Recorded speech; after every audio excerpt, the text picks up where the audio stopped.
వైషమ్మ, I will ask one question. Holi ఎందుకు celebrate చేసుకుంటారు? Holi two stories ఉన్నాయమ్మా.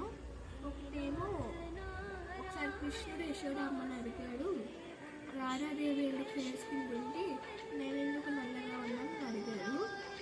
రాధా యశోదమ్మ రోబర్ కలర్స్ పోయి రాధాదేవి కూడా బ్లాక్గా మారిపోతుంది అన్నది.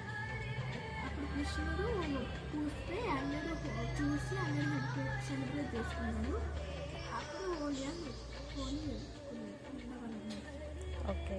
అంటే హిరణ్యకశిపుడు అని ఒక కింగ్ ఉంటాడు.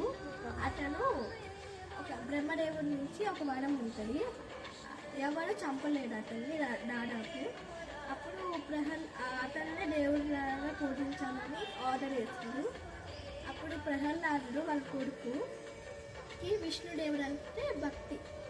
అప్పుడు ఆ భక్తిని ఎలా అయినా చంపాలి అని అతని చెల్లి హోళికా దేవిని పిలుస్తారు. పిలిచిన తర్వాత తనకి ఒక వరం ఉంటుంది బ్రహ్మదేవుడి నుంచి. ఏమని ఉంటుందంటే, తన మంటల్లోకి వెళ్ళిన ఒక దుప్పటి అలా ఉంటుంది, తను ఒక దుప్పటి వేసుకుంటే తనకి మంటల్లో ఏం కాదని. అప్పుడు హోళికాదేవిని ప్రహ్లాదుని మంటల్లో వేస్తాడు దహనం చేయడానికి. అప్పుడు హోళికాదేవికి ఉన్న దుప్పటి ప్రహ్లాదుని చుట్టుకుంటుంది. ప్రహ్లాదుడు దండం పెట్టుకుంటా విష్ణుదేవుని నామస్మరణ చేస్తున్నాడు. అప్పుడు హోళికాదేవి దహనం అయిపోయింది. ఆ రోజు హోళికా దహనం అని చెప్తారు. Happy Holi to everyone.